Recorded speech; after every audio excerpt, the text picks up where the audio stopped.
Friends, आज हम power of compounding का जो कॉन्सेप्ट है वो बहुत ही इंटरेस्टिंग तरीके से सीखने वाले हैं एक पेपर के through, in which we will see कि कैसे over a period of time अपनी वेल्थ मल्टीप्लाई होती जाती है. Before we do that, let me introduce myself. My name is Puneet Agarwal. I am the founder of Banyan FA and where we help clients manage their wealth as well as assist in their financial requirements. We are a one-stop shop for every financial requirement of a person.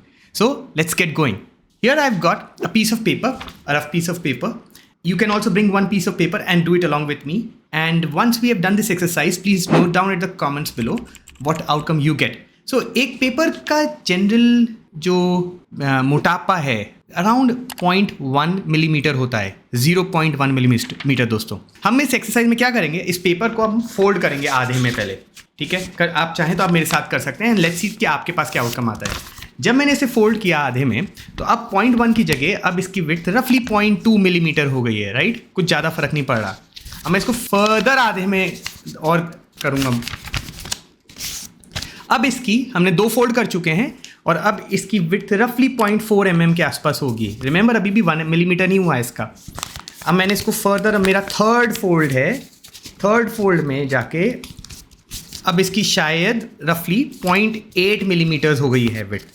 You see, 0.4 को अगर दोबारा से double किया तो 0.8 हो गया. अब fourth fold है मेरा.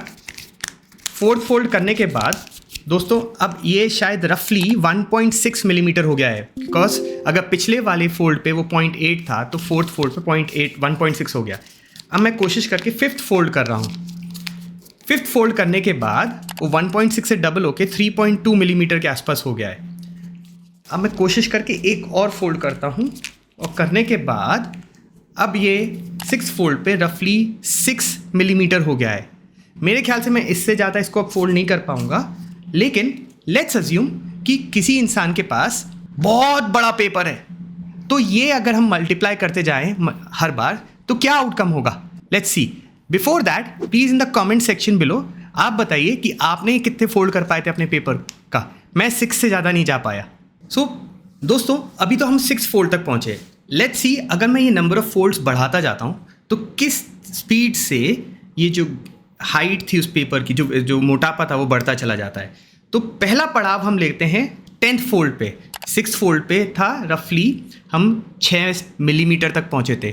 10th फोल्ड पे हम पहुँचेंगे रफली 10 सेंटीमीटर्स पे. रिमेंबर, छठे फोल्ड पे अभी तो 1 सेंटीमीटर भी नहीं हुआ था. करते गए 10th फोल्ड तक पहुँचते पहुँचते हम 10 सेंटीमीटर्स पे पहुँच गए. 5 और फोल्ड करते करते अगर हम 15वें फोल्ड पे पहुँचते हैं तो हम 10 सेंटीमीटर से लगभग करीबन 3.25 मीटर 3.2 मीटर्स हो जाएगा उसकी हाइट पेपर की फोल्ड की. 5 और फोल्ड करते हैं, 15, 16, 17, 18, 19, 20 पे आते आते अब उसका मोटापा 100 मीटर हो जाएगा. रिमेंबर, इससे पिछले वाले 5 फोल्ड पे 3 मीटर था, अब 100 मीटर हो गया. और बढ़ाते हैं, हम 20 से 25 फोल्ड पे पहुंचते हैं. 25वें फोल्ड पे दोस्तों क्या सोचते हैं कितना होगा? करीबन 3000 मीटर.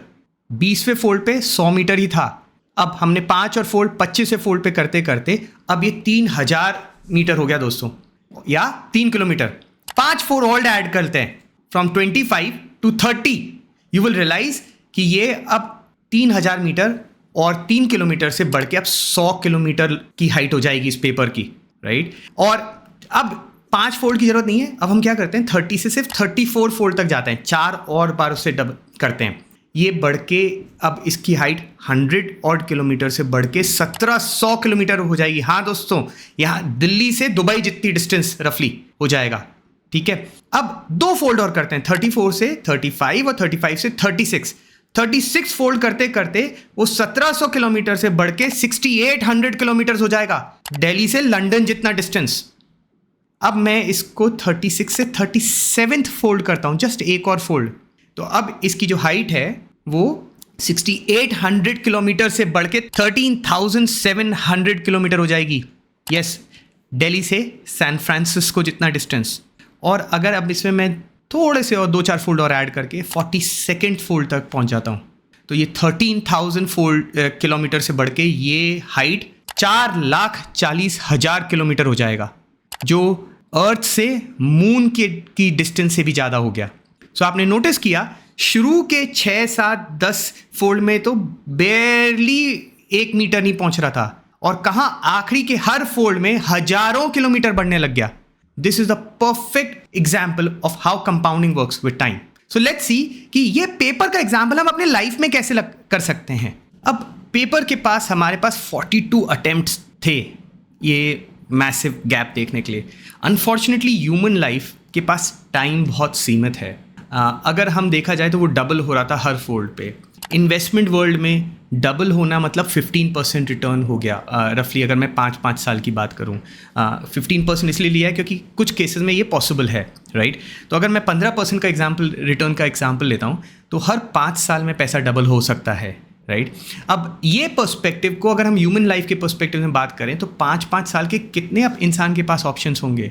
अगर इंसान जन्म लेता है, ठीक है, एक अपने बच्चे, जब उसका बच्चा पैदा हुआ, उससे लेकर अगर मैं 70th बर्थडे तक का भी पकड़ूं, many people will say 70 is to long, कि भाई तब तक ना पेट में आंत है ना मुंह में दांत है, उस पैसे का मैं करूँगा क्या। तो लेकिन फिर भी आर्ग्यूमेंट से 70th बर्थडे तक अगर अपन ने पकड़ा, तब भी उस इंसान, उस बच्चे के पास 14 से ज़्यादा पीरियड्स नहीं होंगे डबलिंग करने के लिए। तो लेट्स सी कि कैसे ये बढ़ता है। इसके लिए हम एक हाइपोथेटिकल एग्जांपल लेते हैं कि जब एक बच्चा पैदा हुआ तो उसके पेरेंट्स ने 1 लाख रुपए एक ऐसे इन्वेस्टमेंट में डाले जो हर 5 साल में डबल होता है, ठीक है। तो देखिएगा कैसे फ्रेंड्स कि किस तरीके से ये पैसा डबल होता है। जब वो बच्चा 5 साल का होगा तो उसका 1 लाख जो उसके पेरेंट्स ने इन्वेस्ट किए वो 2 लाख रुपए हो जाएंगे, डबल हो जाएगा, ठीक है। जब वो 10 साल का होगा तो 2 की वैल्यू 4 हो जाएगी। जब वो 15वीं बर्थडे का होगा तब वो वैल्यू 8 लाख की हो जाएगी। जब वो 25वीं साल का होगा तो वो 32 लाख का हो जाएगा, वो 1 लाख रुपए का। अभी भी कुछ मज़ा नहीं आ रहा है बात में, बिकॉज 32 लाख मतलब ठीक है, 25 साल की बात करें तो इंसान कहेगा ये 32 लाख ही तो है। अब देखिएगा यहाँ से, जब वो 30th बर्थडे पे होगा, जब शायद वो शादी करके सेटल होने की एज पे है, तो वो 64 लाख का हो जाएगा। इमेजिन 64 लाख का गिफ्ट टू योर किड्स। अब जब वो 35th बर्थडे पे आएगा, जब उसके शायद पहले बच्चे इस प्लैनेट में आ रहे हैं आपके बच्चे के, तब वो रफली 1.28 करोड़ पैसा हो जाएगा, राइट। अब थोड़ा सा फास्ट फॉरवर्ड करते हैं, जब वो 40th बर्थडे पे आएगा तो ये वैल्यू 2.56 करोड़ हो जाएगी। अब 50th बर्थडे पे ये डबल होते होते करीबन 10 करोड़ हो जाएगा ये पैसा। 60th बर्थडे पे ये 40 करोड़ हो जाएगा, एंड 70th बर्थडे पे ये रफली 160 करोड़ हो जाएगा। So effectively what you are noticing that हर 5 साल में जो डबल हो रहा है, इसमें return, obviously return matters, but what is more crucial is time. Because initial, अगर आपने नोटिस किया होगा कि पहले 25 साल के अंदर वो 1 लाख की वैल्यू केवल 32 लाख की हुई थी, लेकिन नेक्स्ट 25 साल में वो 32 लाख की वैल्यू, 32 लाख की value swelled up to 10 crores.